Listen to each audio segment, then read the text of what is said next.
Halo pemirsa Jakarta News TV, jumpa lagi dengan saya dalam acara Ngobrol berita yang lagi viral. Kali ini saya bersama Raden Mas Atun Hadiwijoyo, atau yang di kalangan rekan-rekan media beliau akrab disapa Romo Atsun. Beliau adalah adik dari Gubernur DIY Ngarsudalem Sri Sultan Hamengkubuwono ke-10. Apa kabar Romo? Baik-baik. Terima kasih sebelumnya Romo telah berkenan bersama Ngobrol Jakarta News, dan ini kesempatan yang luar biasa mengingat di tengah kesibukan ya, tapi tetap lockdown ya ini Romo. Lockdown. Tetap di rumah saja aja. Romo Atsun ini kan bisa dikatakan sebagai influencer ya, karena di sosial media ribuan follower, dan akhir-akhir ini tentu pemirsa juga melihat ya postingan beliau yang cukup cukup membuka pikiran ya, menambah khasanah berpikir masyarakat Romo, terutama yang Indonesia Romo. Ini kalau kita pantau dari sosial media Romo, ini kan banyak yang kemudian dari pembaca Jakarta News atau yang lain kemudian merespon juga. Tapi lengkapnya begini, biar tidak potong-potong, biar pemirsa juga tidak salah paham. Sebelum DKI, Jabar, Jatim, Yogyakarta sudah terlebih dahulu patuh dengan petunjuk Gubernur DIY. Di perjalanan waktu, DIY juga akan menjalankan PSBB kiri-kiri liyane arep pan lawan, saatnya aku arep ora patuh. Itu serius Romo, padahal kan ini masa tanggap darurat saja belum ada kejelasan mau diperpanjang atau gimana Romo? Ya serius, karena ini juga merupakan suatu untuk memotivasi warga Jogja yang selama ini memang saya anggap hidup dalam 2 bulan ini rasa ketakutan yang amat sangat, dengan pemberitaan mass media, dengan pemberitaan yang ada yang selama ini di TV dan sebagainya. Ini saya menganggap bahwa justru yang sekarang harusnya dipikirkan oleh pemerintah itu dampak dari penekanan ke mental dan ke jiwa masyarakat Jogja. Nah ini lebih berbahaya daripada coronanya sendiri, karena mereka 2 bulan ini hidup dalam masalah corona ini kan dirundung rasa ketakutan yang amat sangat. Orang yang sudah takut yang amat sangat, gitu, dan tidak ada kejelasan. Ini nekatnya berlebihan, bisa berlebihan. Karena apa? Ibaratnya wong edan, wong digawe edan, terus edan tenan ini, ijo ditambahi kon mendem. Ini wan ini keliwat ini, gitu. Ini sama seperti itu. Kalau saya melihat seperti itu. Nah ini kesembuhan untuk seperti itu secara fisiologis. Ini saya anggap ini yang lebih berbahaya daripada coronanya sendiri.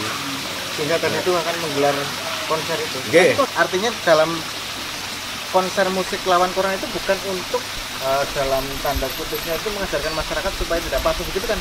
Bukan begitu maksudnya. Bukan. Jadi yang saya maksud begini.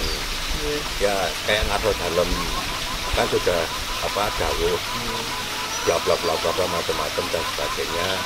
Itu kan kami secara nggak langsung sudah mematuhinya. Nah, terus dalam perjalanan kurang seminggu Lebaran, Ngarsudalem memberikan wacana untuk mengadakan PSBB. Tapi kan Ngarsudalem kan nggak tahu konsepnya bagaimana seperti ini. Sebenarnya sudah bagus sekali dengan Ngarsudalem bicara sedikit saja, orang sudah patuh, gitu loh. Tapi dengan sikap seperti ini, jadi orang menjadi pro kontra di sini, termasuk saya. Ikut gitu. Kok kita sudah patuh, terus tinggal seminggu mau diadakan PSBB dengan masyarakat yang sudah diumbang-ambingkan dengan ketidakjelasan ini, ditambahi pikiran yang warna-warna, gitu deh. Makanya saya rencanakan mengadakan konser untuk menunjukkan bahwa corona ini tidak seganas yang digaung-gaungkan selama ini.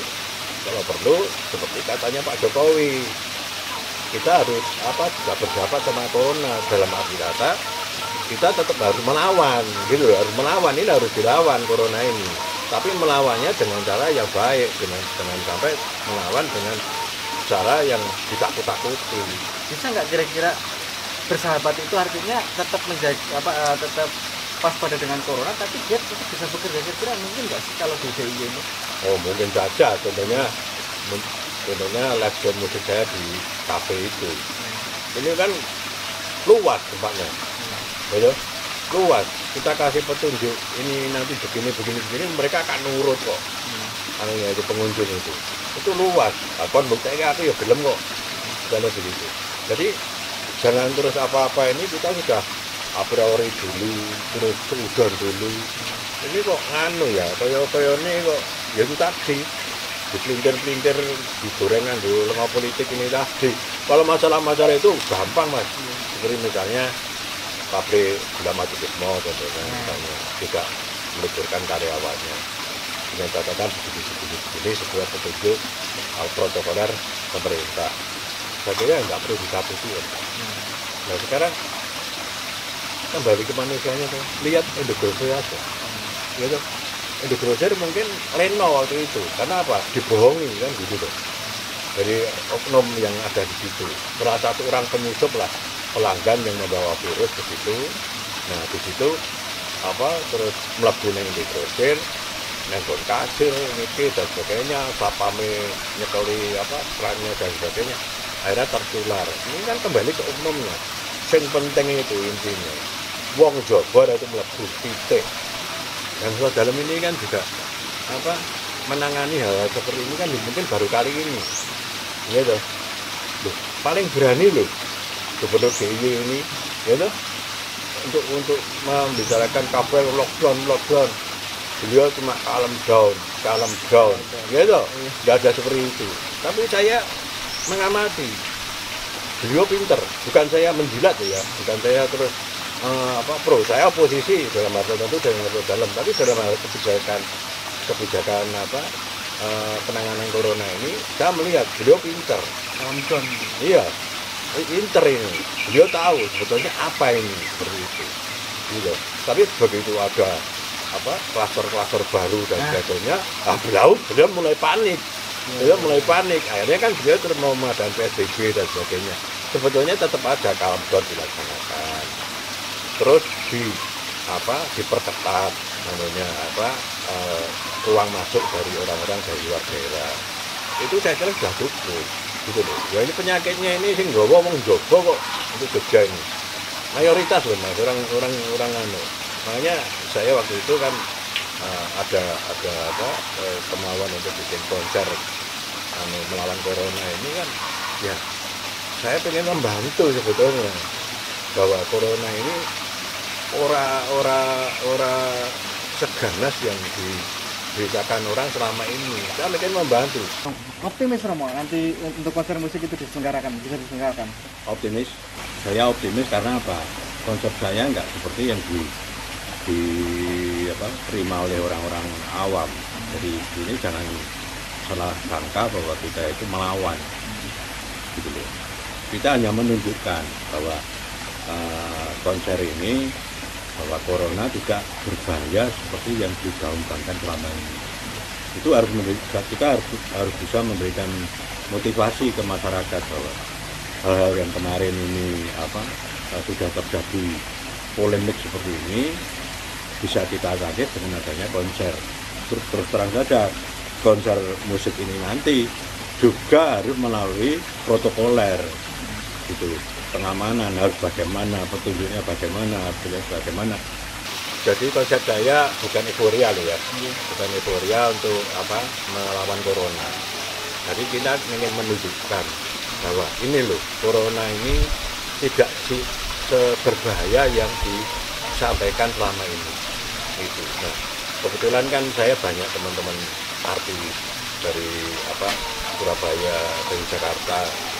Saya tawari mereka, ayo ke Jogja. Kalau kita ada kesempatan, kita ada rekomendasi, ayo kita ke Jogja. Kita tunjukkan bahwa Jogja mengawali kota-kota lain untuk berteman dengan corona.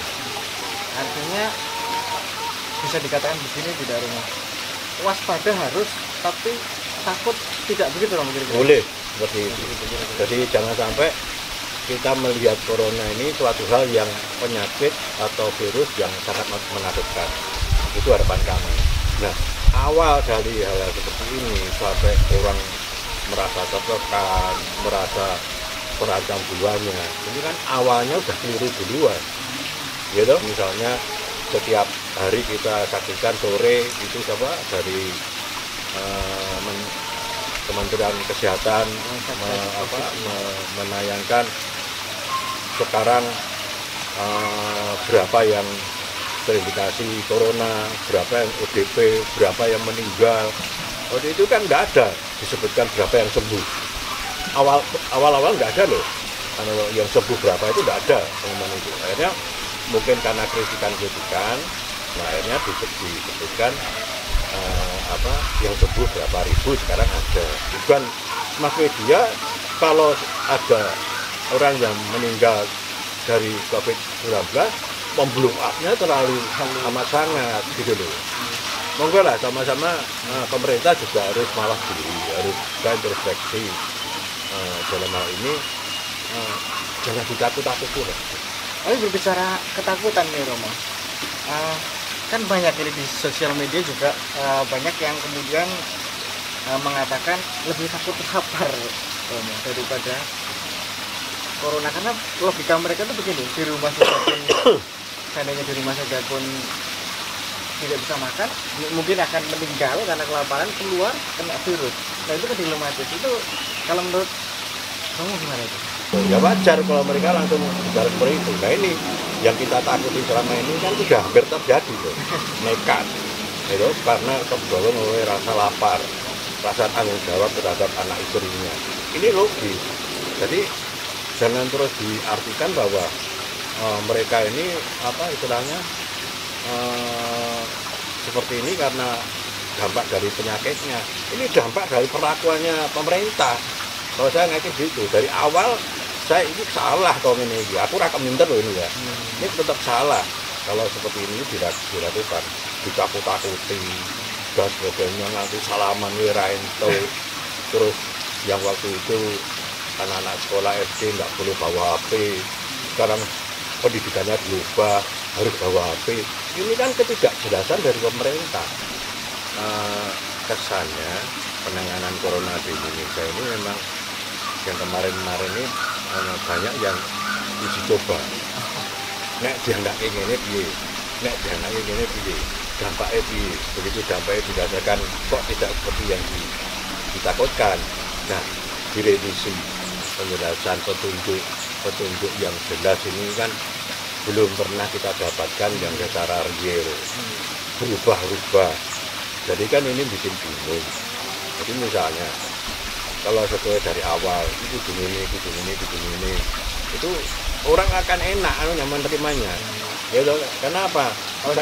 Saya kok masih cenderung tadi mengatakan bahwa ini corona politik untuk Indonesia, gitu loh. Dan dari pihak Pak Jokowi sendiri dan jajarannya kesusu umum tuh, gitu. Jadi buru-buru, kemrungsung. Kalau tapi kan ada desakan memang, malah beliau kan dianggap terlambat. Loh, Pak Presiden. Sekarang masyarakat Indonesia itu ada berapa juta? Kan ratusan juta. Nah sekarang yang ngomong seperti itu tidak ada seluruh dia. Iya tuh, ambok jenengke wae. Gitu loh. Tapi kita keluar ini sudah mapan, sudah ada PPT lagi, tidak akan dikatakan Galib dan sebagainya. Nah ini semuanya bingung kok. Gitu. Presidennya sopo wae itu presidennya bingung. Ini kan memerlukan waktu seperti itu. Tapi bagi yang sudah sengit dengan Pak Jokowi, dianggap legal itu. Penanganan corona awal kita bicarakan saja yang kecil saja di Jogja ini salah kaprah. Itu kalau saya ya tetap harus sikap tegas dari pemerintah. Gimana ketua dalam dengan aparat-aparatnya seperti wali kota, bupati, ya bagaimana caranya, ketegasannya. Tapi kalau tetap sekarap ya babar tenan nih Mas. Seperti misalnya begini, ya ini teman-teman dari relawan ini yang garda terdepan ya menguburkan mayat korban COVID-19, korban corona ini. Ada jaminan dari pemerintah untuk kesehatannya mereka? Nggak ada, Mas. Nggak ada. Kalau sarana aja kita bantu kok. Kita itu dari swasta itu dibuat untuk membantu. Beliau tanya apa loh, Mas? Teman-teman itu, relawan itu. Ketua Macar ya. Yang dipimpin oleh Mas Boto Seno. Terus yang saya tahu dari Sarbanto. Kita kan mendampingi terus seperti itu. Kita memproti makam-makam raja-raja, Inobiri, Senopati, Kota Gede dan sebagainya. Ini mereka menurut saya dengan alat-alat yang seadanya loh. Nah, yang tidak dipikirkan ini ke depannya 1, 2, 3 bulan setelah corona ini bisa dikatakan sudah bisa dikendalikan. Dampak dari dia gimana? Ya itu Pak, desinfektan ini bahaya loh. Itu tidak asal nyemprot loh. Dengan baliknya, dengan peralatan yang seadanya. Ini saya tanyakan ke mereka, ini jaminan ora? Iya, enggak ada. Makanya kan saya itu sampai prihatin. Saya tanya dari beberapa kabupaten, saya tanya, Pak, wonten ini belum ada petunjuk. Ini kan aneh. Nah, kalau masalah untuk DIY khususnya, kalau PSBB diberlakukan, ya memang menurut saya anggap ini secara pribadi saya anggap ini terlambat. Karena sebetulnya dengan dawuh Ketua Dalem, dawuh Pak Gubernur, Sultan untuk masalah DIY ini sudah cukup. Mereka patuh. Tapi patuh dalam 2 bulan ini merupakan ada sinyal-sinyal ada batasannya. Saya khawatir kalau ini terlalu lama tidak ada kejelasan. Akhirnya nekat lah yang nanti dilakukan oleh para teman-teman masyarakat Jogja. Untuk itu saya mohon pengertian juga dari Ngatur Dalem, dari aparat pemerintah Kota Yogyakarta, DIY dan umumnya. Monggo sama-sama kita dengan masyarakat kita berbaur. Bagaimana menunjukkan bahwa corona ini tidak menakutkan. Kalau berbaur berarti artinya tidak ada lagi social distancing atau physical distancing? Ada, monggo. Itu kan suatu petunjuk yang harus kita lalui di seluruh negara di dunia pun melakukan hal seperti itu. Tapi yang kita khawatirkan ini kan dampak dalam 2 bulan ini kita sudah kadung ditekan, nggak boleh keluar, harus begini, setiap hari dijejali dengan ketakutan. Ini dampaknya secara psikologis menurut saya loh, ini sangat mengkhawatirkan dan ini berbahaya, melebihi bahayanya corona daripada nekatnya orang-orang itu. Ini masanya kita menunjukkan ke dunia bahwa sudah mengawali gitu loh, untuk berani melawan corona gitu loh, juga menemani corona dengan kita mengadakan konser gitu. Nah, sekarang kan sudah banyak yang salah sangka mengenai kebijakan dari MUI, MUI yang melarang sembahyang di masjid dan sebagainya. Ini kan sebetulnya kalau kita cerna, kita melihat penjelasan langsung dari MUI, maksudnya kan nggak seperti itu. Maksudnya kan nggak seperti itu. Tapi karena digoreng nganggo lengo politik, akhirnya kan jadi berambrek. Itu salah paham. Mereka yang menganggap bahwa saya tetap harus mengadakan sholat Idul Adha dan sebagainya. Nah, seperti itu kan harusnya kan tidak perlu gembar-gembor. Duduk bersama, yang dimaksud itu bagaimana, terus bagaimana ngawekani agar kita bisa sholat Id di luar ruangan, di lapangan. Apa toh? Sing berbahaya ini apa? Kudu piye? Ini kan perlu bicara face to face, bukan melalui medsos, bukan melalui WA. Nah, bahasa medsos dengan bahasa WA itu tafsirnya keliru kok, Pak. Iya tuh. Seperti yang viral ini kan Romo pikirannya Romo nggak patuh, ini kan orang. Saya memberikan masukan yang nggak tahu. Gini loh, seperti ini. Yang berbahaya sekarang ini justru bukan coronanya. Wong ngampet nih. Ngampet dan nggak punya Wong ngampet dan di depan gak ora iso duit. Kalau yang bansos yang 600.000 tiap rumah tangga ya. Itu. Itu saya kira kan ngoyak pemetu sing wingi sepatu amjar kan. Gitu. Saya kira saya kok kurang setuju kalau itu. Masalahnya apa? Sebetulnya pemerintah provinsi sendiri, daerah sendiri itu punya kok dana lebih untuk dana lebih. Saya dengar anggota Dewan Provinsi maupun kota kabupaten ini meniadakan dana untuk keluar negeri atau keluar daerah kunjungan itu difokuskan ke ini kan cukup gitu. Seberapa bahaya atau seberapa gawatnya corona di Jogja ini sebenarnya kalau menurut Romo? Ya. Jadi Jogja ini kan sebetulnya dengan jauh atau dalam ini kan orang masih menghargai, masih mau patuh gitu. Cuma dari yang mau mudik saja nggak mau ada kesadaran ya, dengan menipu di dalam truk belakangnya ada kubis, ada ini begitu dibongkar ini wong ini yang kita juga memprihatinkan, seperti misalnya kasus Indofood. Ini kan kebohongan dari penyebar virus corona ini kepada dinas terkait, nggak ngaku.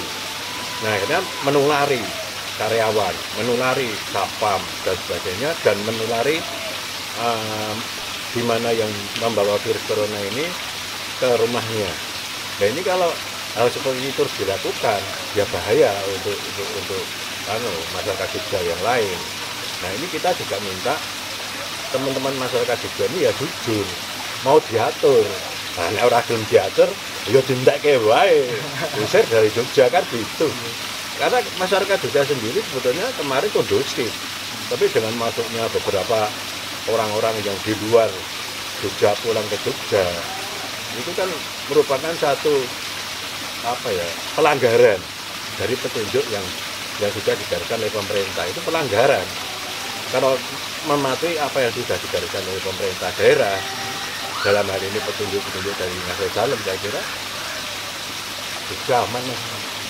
Berarti dengan Jogja tetap kalem dong. Itu. Nah, hanya sekarang yang perlu kita tegasi lagi bahwa kita menyadarkan benar-benar orang yang mau masuk ke Jogja ini dilarang. Itu yang harus tegas di situ. Kalau PSBB dan sebagainya menjauh terlambat. Ini dengan begini aja orang menghargai Nasrul Salam. Saya sendiri sebagai adiknya sangat-sangat terkejut dengan kebijakan Nasrul Salam ini. Wah, pinter ini. Jadi ada rasa bahwa di situ itu Nasrul Salam itu ngomong rakyatnya jangan gitu weben. Terus di satu ya mungkin Nasrul Salam punya penemu, itu punya penggalian, punya anggapan bahwa hal seperti ini bisa diminati dan sebagainya. Saya kira dia bijaksana nggak masalah. Oke pemirsa, tadi perbincangan saya dengan Romo Adsun, adik dari Sri Sultan Hamengkubuwono ke-10. Ini sangat berbeda dan mudah-mudahan ini menambah khasanah berpikir pemirsa, terutama warga DIY untuk tetap calm down, tetap mengikuti anjuran pemerintah, protokol penanganan pemerintah, dan mudah-mudahan semua kita berharap bahwa ini akan segera berakhir, bencana ini akan segera berakhir. Terima kasih. Jakarta News mewartakan untuk dunia. Mantap. Terima kasih.